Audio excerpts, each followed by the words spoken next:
दोस्तों, आज हम इस वीडियो में एक ऐसी सच्ची कहानी का वर्णन करने जा रहे हैं जो भारत के वीर सपूत रणछोड़ दास पागी की कहानी है, जिससे पूरा पाकिस्तान खौफ खाता था। तो आइए दोस्तों, इस कहानी को शुरू करते हैं। यह एक सच्ची कहानी है भारत माता के एक ऐसे सपूत की जो भारत की पश्चिमी सीमा पर थार के रेगिस्तान में भारत की सरहदों की पहरेदारी करता था। उसके रहते कभी कोई पाकिस्तानी भारत की सरहदों में नहीं घुस पाया। उसकी मदद से 1965 और 1971 के भारत पाकिस्तान युद्ध में भारतीय सेना ने पाकिस्तान को नाको चने चबा दिए थे। उसकी वजह से पाकिस्तान की सेना इतनी हताश हो चुकी थी कि उसने उस जमाने में 50,000 रुपये का इनाम इस शख्स पर घोषित किया था। यह एकमात्र ऐसा शख्स था जिसने अपनी 108 साल की उम्र तक भारतीय सेना में नौकरी की और उसके बाद स्वैच्छिक सेवानिवृत्ति ले ली और उसके बाद भी अपने जीवन की आखिरी सांस तक भारतीय सेना की सेवा करता रहा।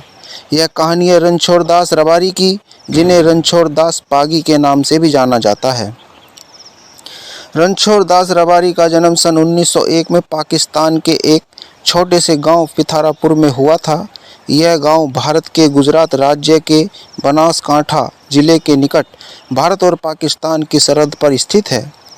इनकी माता का नाम नाथिमा और पिता का नाम सावाभाई था। इनकी बहुत छोटी उम्र में ही इनके पिता का देहांत हो गया था, जिसके बाद इनकी माता सावाबाई ने ही इनकी देखभाल की थी। 1901 में रणछोड़ दास रबारी के जन्म के समय इनका गांव बहुत संपन्न हुआ करता था। उस समय इनका गांव वृद्ध भारत के अंतर्गत आता था, क्योंकि उस समय तक भारत और पाकिस्तान का बंटवारा नहीं हुआ था। रणछोड़ दास रबारी भी एक संपन्न परिवार से थे। गांव में उनके पास कई सौ एकड़ जमीन और सैकड़ों पशु जैसे गाय, भैंस, ऊंट, भेड़, बकरी आदि थे। उनका गांव थार के रेगिस्तान के अंतर्गत आता था। वहां सब तरफ बालू के रेतीले टीलों के अलावा कुछ नहीं था, इसलिए वहां खेती नहीं की जा सकती थी। इसलिए उनका परिवार और गांव के सभी लोग पशुपालन करके ही अपना जीवन यापन किया करते थे। इसलिए बालक रणछोड़ दास भी बचपन से ही पशुओं के बीच ही रहा करते थे और इसी से उनका जीवन यापन हो रहा था। बचपन से ही पशुओं के बीच रहने का रणछोड़ दास रबारी ने ऐसी तकनीकें विकसित कर ली थी जिससे वे रेगिस्तान की रेत पर इंसान और पशुओं के पैरों के निशान देखकर समझ जाते थे कि कोई व्यक्ति या पशु यहाँ से कितनी देर पहले गुजरा था और अभी वह कितनी दूर तक गया होगा। पैरों के निशान देखकर वह यह भी बता सकते थे कि यह निशान किसी आदमी के हैं या किसी महिला के। वे ऊँटों के पैरों के निशान देखकर बता सकते थे कि ऊँट पर कितने लोग सवार हैं, ऊँट पर कितना वजन लादा गया है। उनकी तकनीक इतनी विकसित थी कि वह रेत पर पैरों के निशान देखकर यह तक बता सकते थे कि किसी आदमी या पशु की उम्र और वजन क्या रहा होगा। बचपन से उन्होंने अपना पूरा समय रेगिस्तान के दौरों के बीच में ही बिताया था। वे रेगिस्तान के चप्पे चप्पे से वाकिफ़ थे। अपने इस गुण के कारण जब रेगिस्तान में उनके यहाँ किसी अन्य व्यक्ति के पशु खो जाया करते थे, तब वे पैरों के निशान देखकर उन्हें बड़ी आसानी से ढूंढ लेते थे। अपने इस गुण के कारण वे अपने गांव और आसपास के क्षेत्रों में बहुत प्रसिद्ध थे। विवाह योग्य आयु होने पर उनकी माता ने उनका विवाह कर दिया। उनकी पत्नी का नाम शगना बेन था। शगना बेन से उन्हें 2 पुत्र और 2 पुत्रियों की प्राप्ति हुई। रणछोड़ दास रबारी एक खुशहाल जीवन व्यतीत कर रहे थे। वक्त का पहिया धीरे धीरे चल रहा था। कुछ वर्षों बाद उनके बच्चे समझदार हो गए और अपने पिता के काम में हाथ बटाने लगे। सब कुछ सामान्य चल रहा था, परंतु 15 अगस्त 1947 को भारत और पाकिस्तान का बंटवारा हो गया। इस घटना ने उनके जीवन को पूरी तरह बदल दिया। बंटवारे के बाद उनका गांव पाकिस्तान के हिस्से में चला गया था। अब उनका गांव भारत और पाकिस्तान की सरहद पर स्थित था। सरहद पर होने के कारण उनके गांव में पाकिस्तानी सेना की आवाजाही बहुत बढ़ गई। भारत पाकिस्तान में विभाजन होने के बाद पाकिस्तान में हिंदुओं पर अत्याचार बहुत बढ़ गए। पाकिस्तानी सेना के लोग अक्सर उनके गांव में घुस आते और लोगों को बेवजह परेशान करने लगते। कई महीने तक ऐसा ही चलता रहा। एक दिन रणछोड़ दास रबारी के घर में पाकिस्तानी सेना के 3 सैनिक घुस आए और उनकी पत्नी और बच्चों से अभद्रता करने लगे। यह देखकर रणछोड़ दास रबारी की आंखों में खून उतर आया और उन्होंने अपने दोनों पुत्रों और गांव के कुछ लोगों के साथ मिलकर उन तीनों पाकिस्तानी सैनिकों को मौत के घाट उतार दिया। उसी दिन उन्होंने पाकिस्तान छोड़कर भारत में बसने का निश्चय कर लिया। उसी दिन रणछोड़ दास रबारी अपने परिवार और सभी पशुओं के साथ लेकर भारत की ओर रवाना हो गए। उनका गांव भारत और पाकिस्तान के बॉर्डर पर स्थित था। उस समय भारत पर इतना अधिक पहरा भी नहीं होता था, इसलिए उस समय लोग बड़ी आसानी से इधर से उधर आया जाया करते थे। कई घंटे चलने के बाद रणछोड़ दास रबारी और उनका परिवार पाकिस्तान में स्थित अपने पैतृक घर को छोड़कर भारत के गुजरात राज्य के राघानेसडा गांव में आकर बस गए। भारत में आने के बाद वे लोग पाकिस्तानी सेना के लोगों से तो बच गए थे, पर यहाँ भारत में उनके पास रहने का कोई ठिकाना नहीं था। कुछ दिन उन्होंने यूं ही खुले आसमान के नीचे बिताए।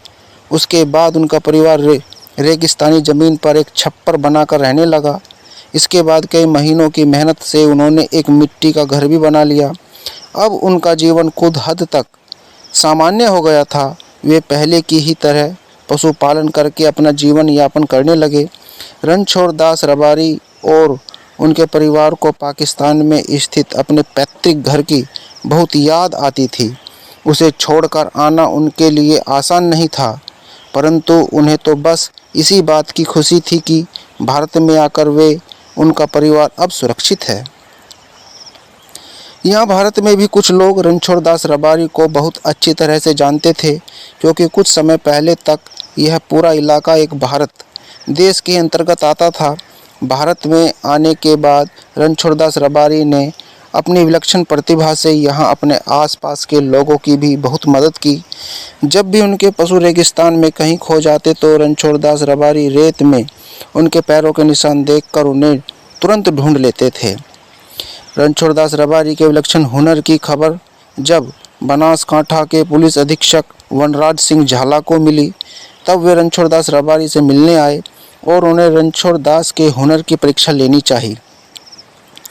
रेगिस्तान की रेत पर कुछ पैरों के निशान बने हुए थे। झाला ने रणछोड़ दास से पूछा, बताओ यह पैरों के निशान किसके हैं और ये लोग अभी कहाँ होंगे? रणछोड़ दास रबारी ने उन पैरों के निशानों को बड़े गौर से देखकर कहा, साहब यहाँ 3 तरह के पैरों के निशान हैं। सबसे बड़े निशान पुरुष के हैं, उसके साथ एक महिला और एक छोटा बच्चा भी है। पुरुष के निशान थोड़े गहरे और दाईं ओर झुके हुए हैं। इसका मतलब पुरुष ने अपने दाएं कंधे पर कोई वजन उठा रखा है। महिला के पैरों के निशान दाईं और बाईं तरफ से थोड़े तिरछे हैं, इसलिए शायद वह महिला गर्भवती होगी। उनके साथ एक बच्चा भी है जिसकी उम्र 7 या 8 वर्ष के आसपास होनी चाहिए। ये निशान लगभग 2 घंटे पुराने हैं, इसलिए वे यहाँ से लगभग 10 से 12 किलोमीटर की दूरी पर होंगे। पुलिस अधीक्षक वनराज सिंह झाला तुरंत इस बात की जांच करने के लिए अपने वाहन में बैठकर रणछोड़ दास की बताई दिशा की तरफ रवाना हो गए। 10 से 12 किलोमीटर की दूरी पर उन्हें वह परिवार मिल गया। रणछोड़ दास के बताए अनुसार उस पुरुष ने एक बक्सा अपने कंधे पर उठा रखा था। उसके साथ वह महिला गर्भवती थी तथा उनके साथ चल रहे उस बालक की आयु 7 वर्ष के आसपास थी। यह देखकर वनराज सिंह झाला रणछोड़ दास के हुनर पर आश्चर्य करने लगे।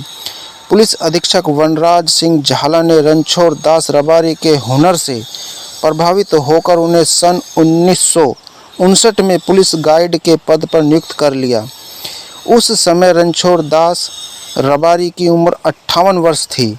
इसके बाद रणछोड़ दास रबारी रेगिस्तान के दौरों में पुलिस का मार्गदर्शन करने लगे। रणछोड़ दास रबारी रेगिस्तानी इलाके के चप्पे चप्पे से वाकिफ थे। रेगिस्तानी रास्तों पर अपनी मजबूत पकड़ के कारण वे कई कई वर्षों तक रेगिस्तान में पुलिस का मार्गदर्शन करते रहे।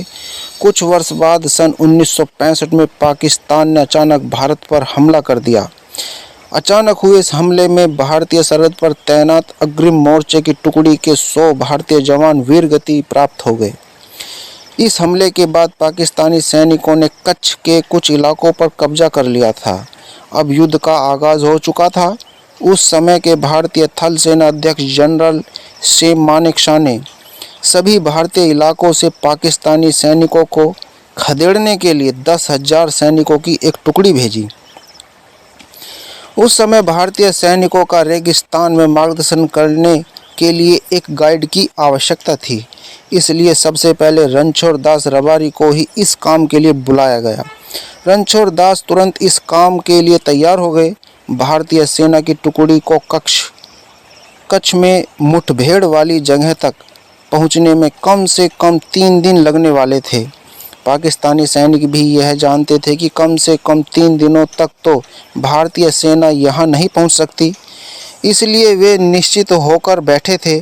रणछोड़ दास रेगिस्तानी इलाके के अच्छे जानकार थे, इसलिए उन्होंने अपनी सूझबूझ का उपयोग किया और भारतीय सैनिकों को छोटे रास्ते से ले जाकर तय समय से 12 घंटे पहले ही मोर्चे पर पहुंचा दिया।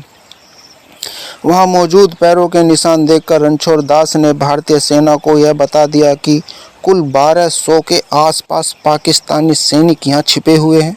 साथ ही उन्होंने पाकिस्तानी सैनिकों के छिपने की जगह भी बता दी। भारतीय सैनिकों के लिए इतनी जानकारी काफ़ी थी। उन्होंने अचानक पाकिस्तानी सैनिकों पर हमला कर दिया। पाकिस्तानी सैनिकों की उम्मीद भी नहीं थी कि भारतीय सैनिक इतनी जल्दी यहाँ पहुँच जाएंगे। अचानक हुए इस हमले से पाकिस्तानी सैनिक घबरा गए। भारतीय हमले में पाकिस्तान के कई 100 सैनिक मारे गए। भारतीय सैनिकों ने पाकिस्तानी सैनिकों को खदेड़ कर इलाके को अपने कब्जे में ले लिया। भारतीय सेना रणछोड़ दास रबारी के द्वारा दी गई जानकारी की सटीकता देखकर दंग रह गई। उनके द्वारा बताई गई पाकिस्तानी सैनिकों की संख्या और छिपने की जगहों की जानकारी एकदम सटीक थी। उनके द्वारा दी गई जानकारी के कारण भारतीय सेना ने बड़ी आसानी से पाकिस्तानी सेना को खदेड़ दिया था। रणछोड़ दास रबारी की इस विलक्षण प्रतिभा से भारतीय थल सेना के प्रमुख जनरल शेम मानेकशॉ अत्यंत प्रभावित हुए। उन्होंने रणछोड़ दास रबारी के लिए भारतीय सेना में पागी के नाम से एक विशेष पद का सृजन किया, जिसका अर्थ होता है रास्ता बताने वाला। इसके बाद जनरल शेम मानेकशॉ रणछोड़ दास रबारी को रणछोड़ दास पागी के नाम से बुलाने लगे। अब रणछोड़ दास पागी भारतीय सेना में शामिल होकर सेना का मार्गदर्शन करने लगे। कुछ वर्ष बाद सन 1971 में भारत और पाकिस्तान में फिर से युद्ध छिड़ गया। पाकिस्तान ने सीमावर्ती क्षेत्रों में भारी गोलाबारी करना शुरू कर दिया। भारतीय सेना को मोर्चे पर रसद और गोला बारूद की कमी होने लगी। उस समय रणछोड़ दास पागी ने मोर्चे पर सेना को गोला बारूद और रसद पहुंचने में बहुत मदद की। इस काम को करते करते वे स्वयं भी युद्ध में घायल हो गए, परंतु उन्होंने घायल होने के बावजूद युद्ध के अंत तक भारतीय सेना की मदद की। इस युद्ध में भारतीय सेना ने पाकिस्तान के पालीनगर शहर तक के क्षेत्र को अपने कब्जे में ले लिया था। देश के पश्चिमी मोर्चे पर भारतीय सेना को मिली इस जीत में रणछोड़ दास पागी की एक अहम भूमिका थी। इसके अलावा देश के पूर्वी मोर्चे पर भी भारतीय सेना को युद्ध में जीत मिली। भारतीय सेना ने पूर्वी पाकिस्तान को पाकिस्तान से अलग करके एक नया देश बना दिया था, जिसका नाम बांग्लादेश रखा गया। सन 1971 के युद्ध के बाद जनरल शेम मानेकशॉ रणछोड़ दास पागी के हुनर के कायल हो गए। उस समय जनरल मानेकशॉ बांग्लादेश में थे। उन्होंने ढाका से आदेश दिया कि पागी को बुलाओ, आज का डिनर मैं पागी के साथ ही करूंगा। जनरल के आदेश पर पागी को लेने के लिए तुरंत एक हेलीकॉप्टर रवाना किया गया। पागी को लेकर हेलीकॉप्टर कुछ दूर ही उड़ा था कि पागी को याद आया कि उनका कुछ सामान नीचे घर में ही रह गया है। हेलीकॉप्टर को फिर से नीचे उतारा गया। पागी हेलीकॉप्टर से उतरकर तेजी से अपने घर में गए और एक पोटली लेकर तुरंत वापस आ गए। सेना के नियमों के अनुसार हेलीकॉप्टर में रखने से पहले उस पोटली की जांच की गई। सेना के अधिकारी यह देखकर दंग रह गए कि उस पोटली में 2 रोटी, 2 प्याज और लाल मिर्च थी। ढाका पहुंचने पर जनरल मानेकशॉ ने पाकिस्तान पर जीत की खुशी में एक भव्य पार्टी का आयोजन किया। ऐसा कहा जाता है जब दावत के समय पागी अपनी पोटली से रोटी निकाल कर खाने लगे, तब उनकी 2 रोटियों में से 1 रोटी जनरल सेम मानेकशॉ ने भी खाई थी। इस युद्ध के बाद जनरल मानेकशॉ ने रणछोड़ दास पागी को खुद अपनी जेब से 300 रुपये का इनाम दिया था। जनरल मानेकशॉ रणछोड़ दास पागी को 1 man army at desert front के नाम से बुलाते थे। 1965 और 1971 में रणछोड़ दास पागी के योगदान के लिए उन्हें संग्राम पदक, पुलिस पदक और समर सेवा पदक देकर सम्मानित किया गया था। 1971 के युद्ध में जीत के बाद जनरल सेम मानेकशॉ को फील्ड मार्शल के पद पर पदोन्नत किया गया। फील्ड मार्शल 5 स्टार धारण करने वाले जनरल होते हैं। फील्ड मार्शल कभी भी अपने पद से रिटायर नहीं होते, वे आजीवन अपने पद पर बने रहते हैं। सन 1971 के युद्ध के बाद भी रणछोड़ दास पागी रेगिस्तान में सेना का मार्गदर्शन करते रहे। उन्होंने अपने जीवन काल में कई पाकिस्तानी घुसपैठियों को धर दबोचने में सेना की मदद की। उनके रहते थार के रेगिस्तान में कोई पाकिस्तानी घुसपैठिया अधिक दिनों तक छिपा नहीं रह सकता था।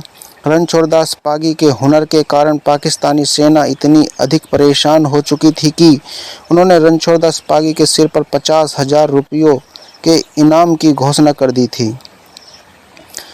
फील्ड मार्शल सेम मानेकशॉ रणछोड़ दास पागी को अपना मित्र मानते थे। वे अपने जीवन काल में कई बार रणछोड़ दास पागी से मिलने आया करते थे। सन 2008 में भारतीय सेना के प्रथम फील्ड मार्शल सेम मानेकशॉ का निधन हो गया। कहा जाता है फील्ड मार्शल अपने अंतिम समय में भी रणछोड़ दास पागी को याद कर रहे थे। फील्ड मार्शल सेम मानेकशॉ की मृत्यु के बाद अगले साल सन 2009 में रणछोड़ दास पागी ने 108 साल की उम्र में भारतीय सेना से स्वैच्छिक सेवानिवृत्ति ले ली। इसके बाद 2013 में भारत माता के इस निराले सपूत ने हमेशा के लिए दुनिया को अलविदा कह दिया। रणछोड़ दास पागी ने अपने जीवन काल में देशभक्ति, शौर्य, वीरता, त्याग और देश के प्रति अपने समर्पण का अद्भुत उदाहरण प्रस्तुत किया। वे भारत के ऐसे पहले नागरिक थे जिन्हें कोई सैन्य सम्मान दिया गया था। उनके जैसी विलक्षण प्रतिभा के धनी लोग विरले ही होते हैं। आज उनकी शौर्य गाथाएं गुजरात के लोकगीतों का हिस्सा बन चुकी हैं, जिससे उन्हें चिरकाल तक याद रखा जाएगा। भारतीय सेना में भी उनके योगदान को बड़े सम्मान के साथ याद किया जाता है। उनके सम्मान में गुजरात में कच्छ, बनासकांठा अंतर्राष्ट्रीय सीमा के पास सुईग्राम की BSF बॉर्डर पोस्ट को रणछोड़ दास पोस्ट नाम दिया गया है। साथ ही वहां उनकी मूर्ति भी स्थापित की गई है। भारतीय सेना के इतिहास में ऐसा पहली बार किया गया कि किसी नागरिक के नाम पर सेना की पोस्ट का नाम रखा गया हो। आज रणछोड़ दास रबारी, जिन्हें रणछोड़ दास पागी के नाम से भी जाना जाता है, भारतीय सेना के इतिहास में हमेशा के लिए अमर हो चुके हैं। भारत माता ऐसे वीर सपूत को हम सत सत नमन करते हैं। दोस्तों, आशा करता हूँ कि आपको यह रणछोड़ दास पागी की वीरता की कहानी बहुत पसंद आई होगी। इसलिए हमारा कर्तव्य बनता है कि हम इस वीडियो को ज़्यादा से ज़्यादा शेयर करें, जिससे कि हर एक व्यक्ति को पता चले कि एक रणछोड़ दास पागी भी हुए थे, जिनकी मदद से हमने 1965 और 1971 के युद्ध को बड़ी आसानी से जीता था। तो कृपया करके इस वीडियो को शेयर करें, वीडियो को लाइक करें, चैनल को सब्सक्राइब करें और ऐसी ही इन्फॉर्मेटिव वीडियो के साथ मिलते हैं अपनी नेक्स्ट वीडियो में। तब तक आप अपना ख्याल रखिएगा। धन्यवाद।